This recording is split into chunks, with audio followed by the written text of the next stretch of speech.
ఎన్నాళ్ళు వేచిన ఉదయం అంటూ సంబరపడిపోతున్నాడు చరణ్. అవును మరి, రాక రాక ఓ హిట్ వచ్చింది. తని ఒరువన్ రీమేక్ కి వచ్చిన ధృవ బాక్సాఫీస్ దగ్గర నిలదొక్కుంది.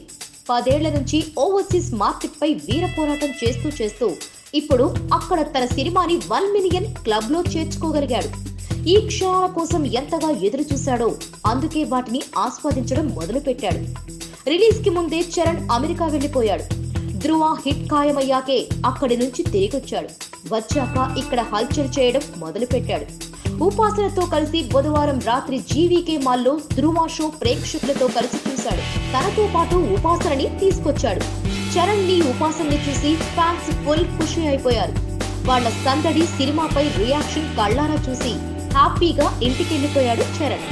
ధృవ ప్రమోషన్లు యావరేజ్ గా మొదలయ్యాయి. చివర్లో చరణ్ జోక్యంతో ప్రచారం కాస్త ఉధృతంగానే చేశాడు. రిలీజ్ తర్వాత మళ్లీ ప్రమోషన్లు డీలా పడ్డాయి. ఇప్పుడు మళ్లీ చరణ్ రంగ ప్రవేశం చేద్దామనుకుంటున్నాడు. సక్సెస్ మీట్ ఏర్పాటు చేసి వసూళ్లకు ఊపు తీసుకొద్దామన్న ప్లాన్ లో ఉన్నాడు. ధృవ ఓవరాల్ గా 40 కోట్ల వరకు వసూలు చేసే అవకాశం ఉంది. ఈ అంకె ఈజీగా అందుకోవాలన్నా, తన సినిమాని 50 కోట్ల క్లబ్ కి దగ్గరగా తీసుకెళ్లాలన్నా ప్రమోషన్లపై దృష్టి పెట్టాల్సిందే. అందుకే చరణ్ ఆ దిశగా ఆలోచించడం మొదలు పెట్టాడు.